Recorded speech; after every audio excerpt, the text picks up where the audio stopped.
On the Brooklyn gal them, and the Bajan gal them. Yo, Boogie, team again. Head, shoulders, knees and toes. Head, shoulders, knees and toes. Head, shoulders, knees and toes. Know. Head, shoulders, knees. Turn around and bend, bend.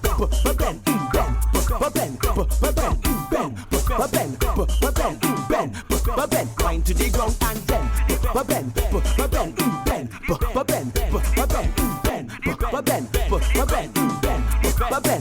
You could be short or you could be tall. You could be big or you could be small. She don't really care, she just want all. Y'all start racing me on the wall, so I tell the gal.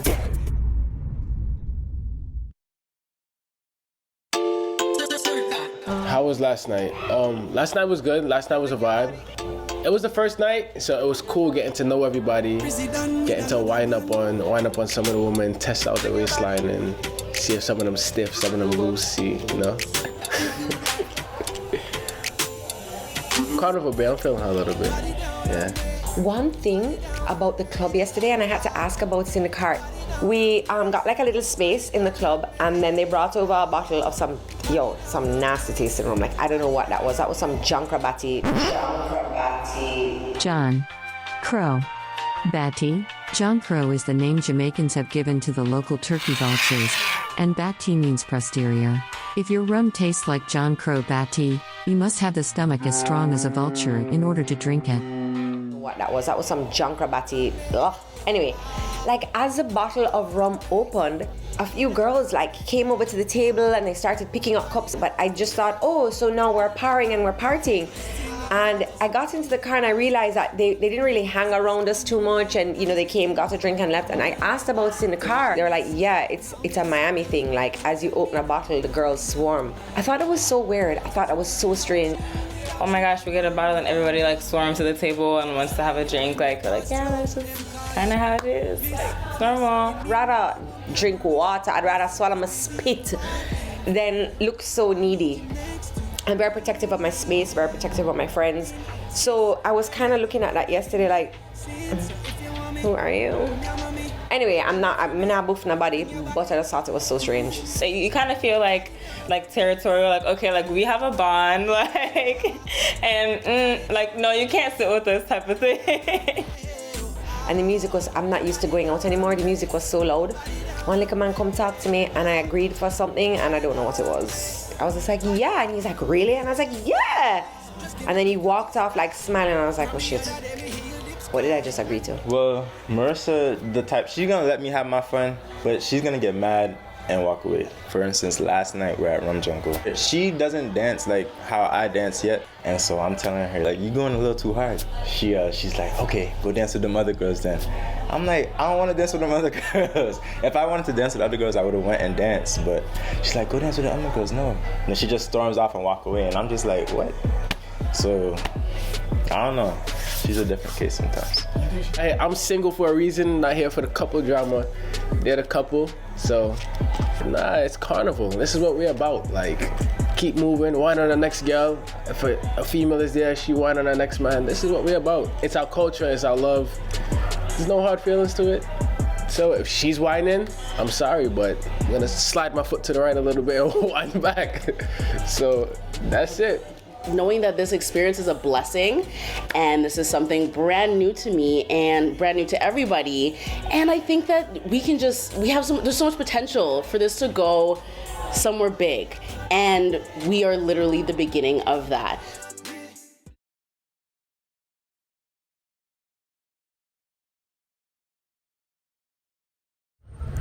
Jody saw the limo and said, Corvée is here. That'll be a ride next time, guys. Do we know?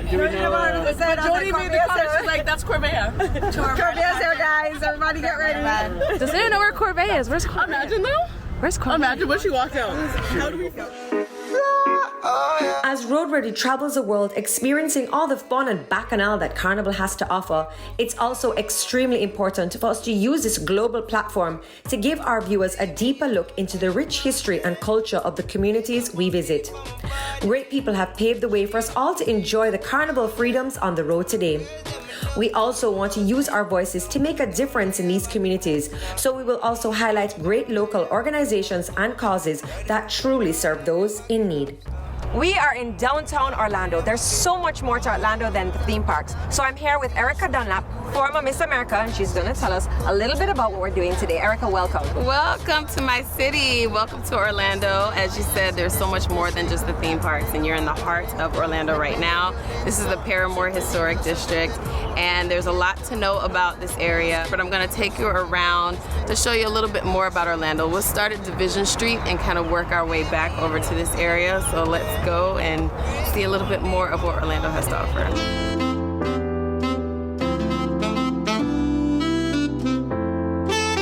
Like I said, this is the heart of Orlando. This is the Paramore area, and Paramore is actually named after James B. Paramore, who was our 14th mayor in Orlando.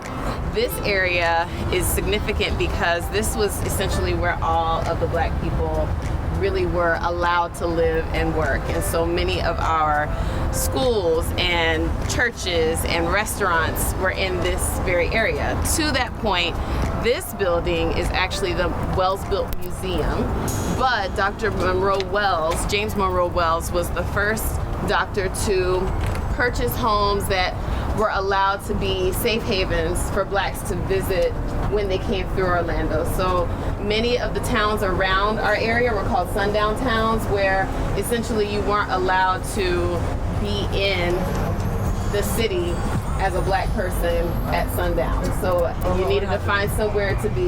Well, what happened is not what you would want to happen. You would either be arrested, or anything else could possibly happen because you weren't allowed to be out and about after sundown.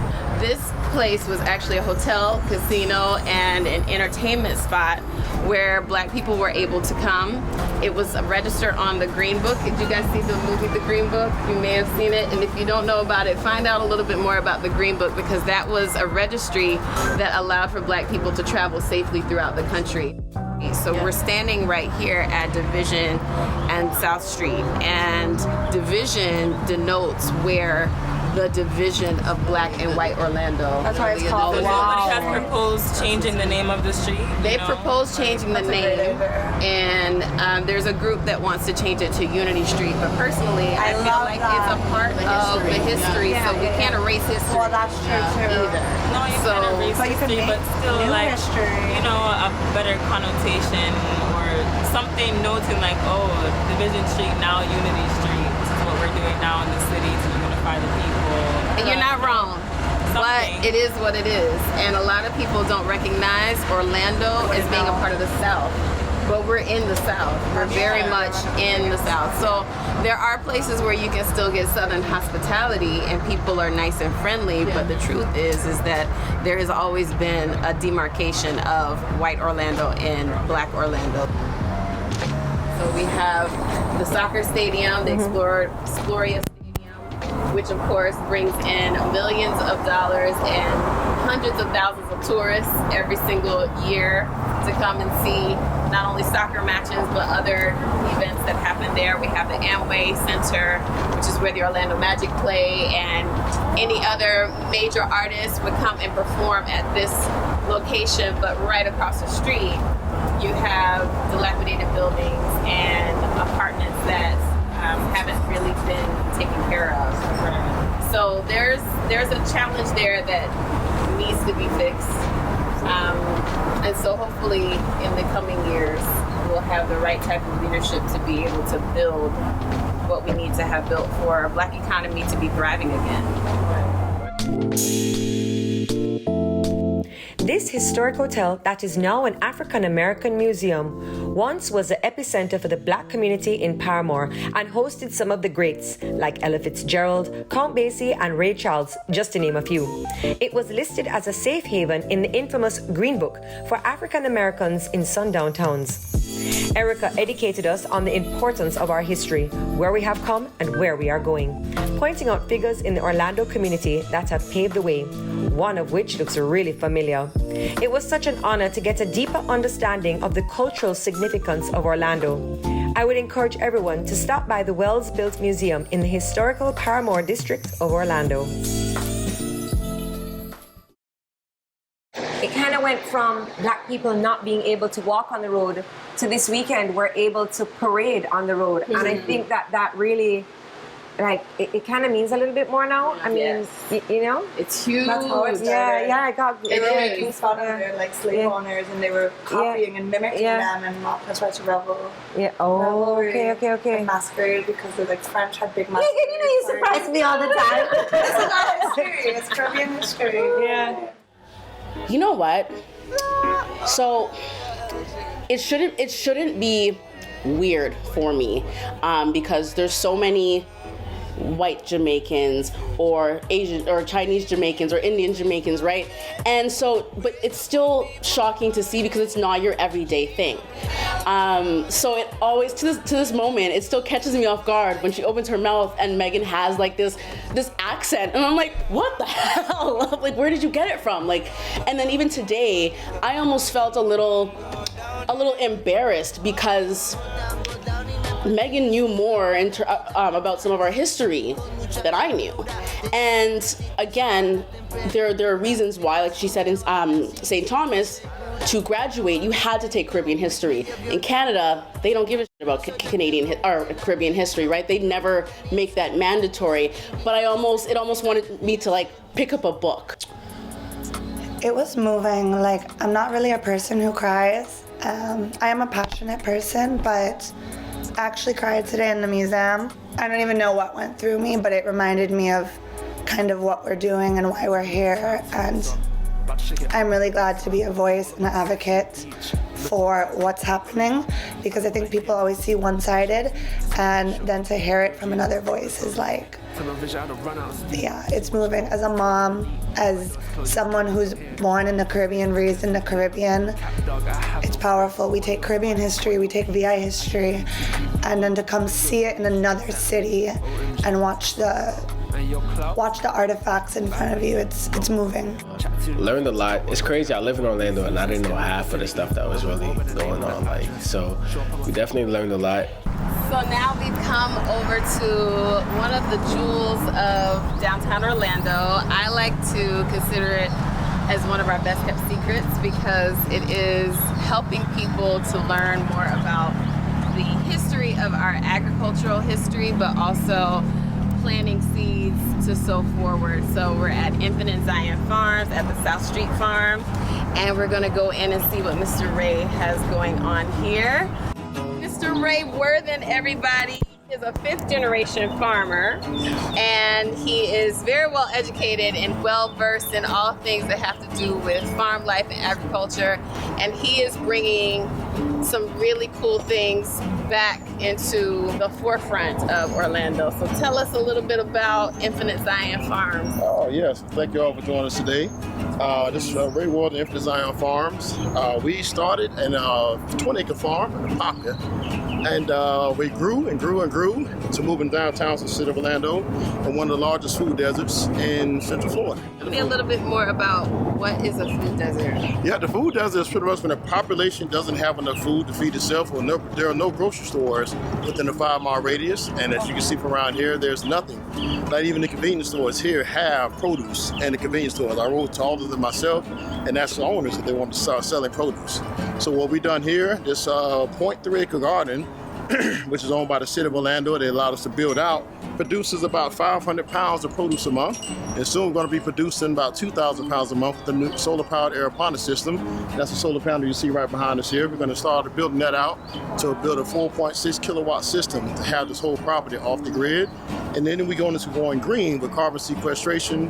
We're going to go to zero neutral carbon, and just overall finding better means and methods of gardening, from raised bed to in-ground farming.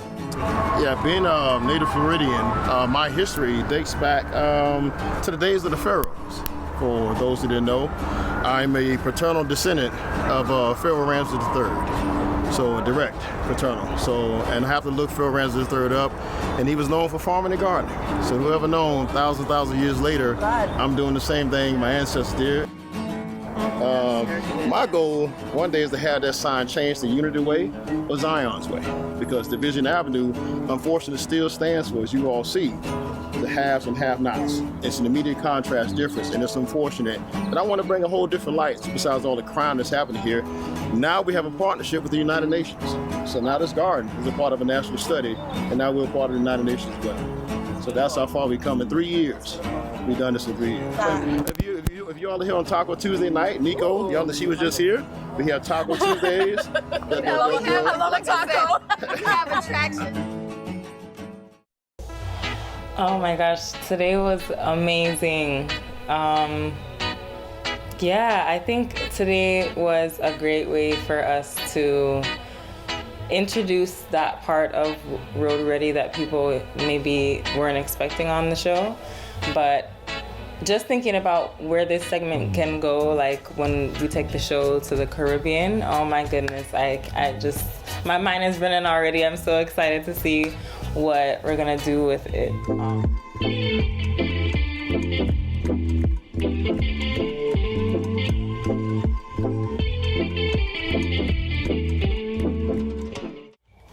Got the half and half. We got the balance now. So we got the educational part. We got, you know, the smooth part of everything. But now it's time for some bacchanal and, you know, getting a little crazy and mad. Everybody know. Turn around and bend.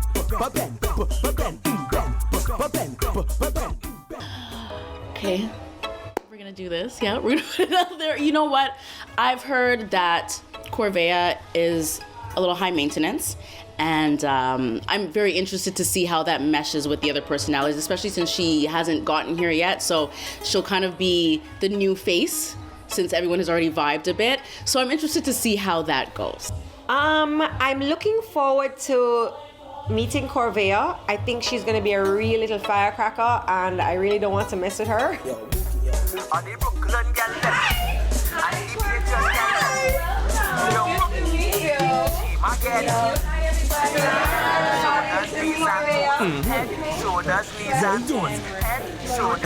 Everybody know. Turn around and I'm glad I made it because I took 3 flights to get here. I was so tired, but I was like, I can't miss this. I can't miss out on this. Ronnie is on a mission to mash us up. So you hosted us last night at Rum Jungle, thank you so much.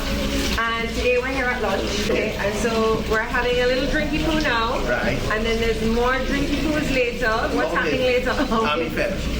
Ricardo Drew live tonight, Rum Jungle.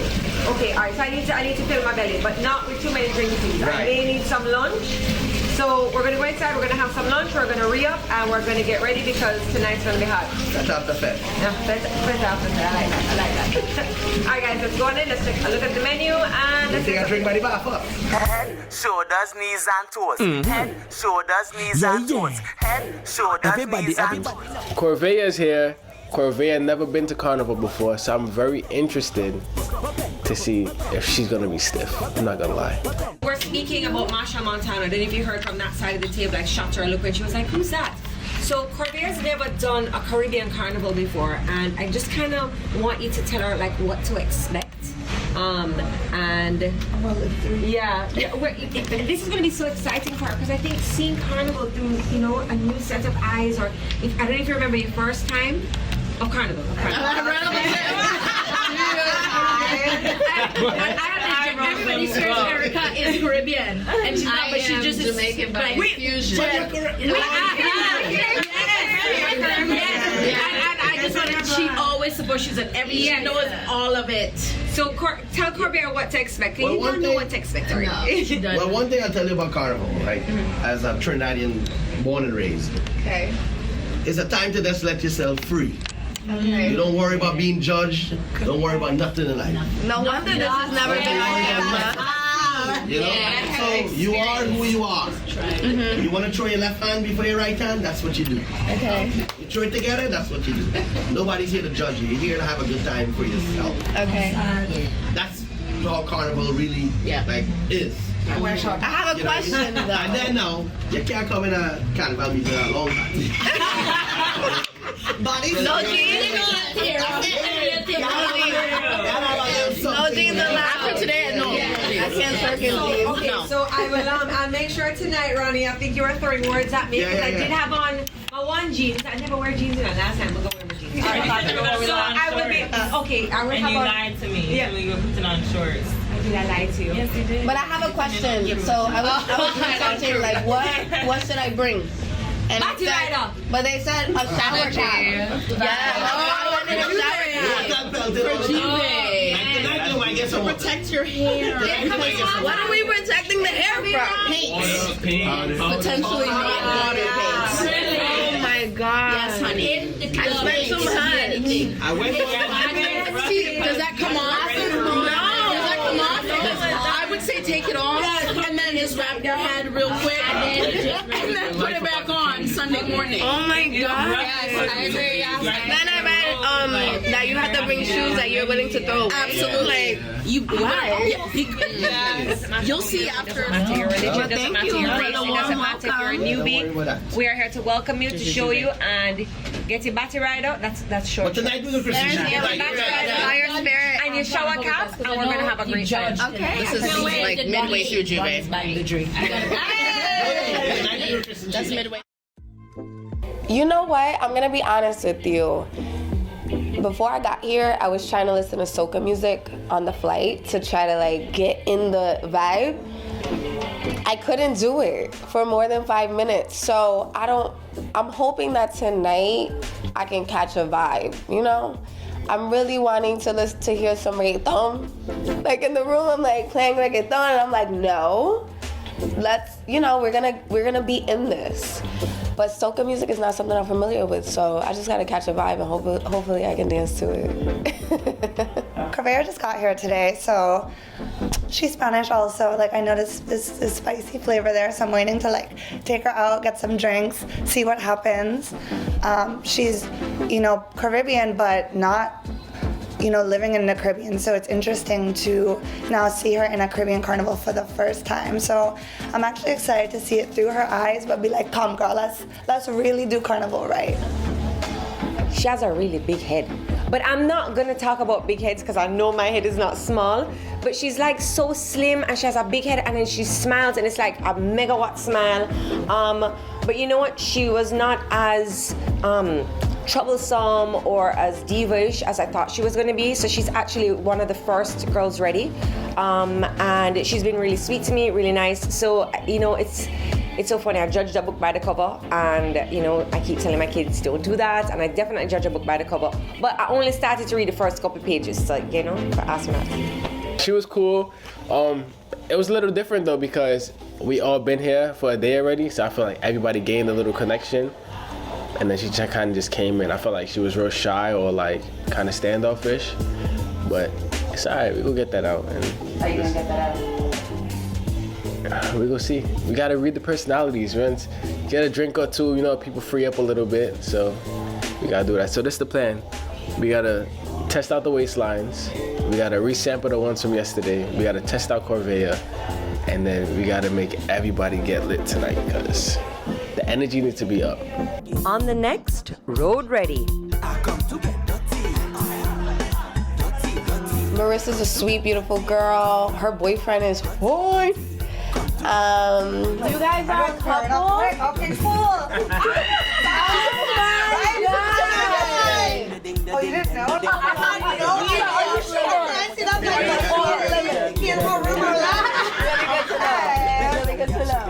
I can tell the tension between Marissa and Corvea, but I feel like it's gonna get tense.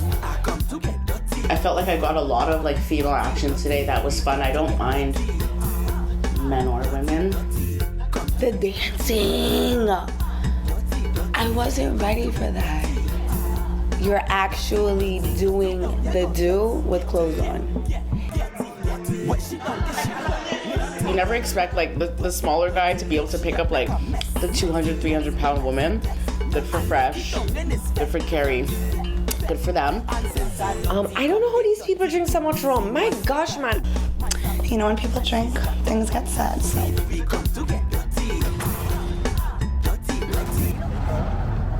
All that stuff. They got bananas, mangoes, all that. So, his name is Terrell. So first of all, we thought Terrell was a part of the whole tour.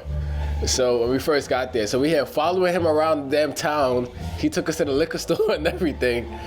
And then we got back, and then he's talking about, I forgot how it started, but he still feel young, he still feel energized. He could do about 100 push-ups right now. He kind of just looked at me and challenged me. I was like, all right, so maybe see what's up. I'm with Road Ready. I'm representing Orlando, I'm representing us. So I'm not about to just make some, you know? So we just started that, and then, I'm not gonna lie, motherfucker was strong though. He kept I low-key felt embarrassed a little bit, cause I'm like, I'm getting tired, I'm looking at him, he just keep going and going and going and going and going. I'm like, all right, you got it, man, like.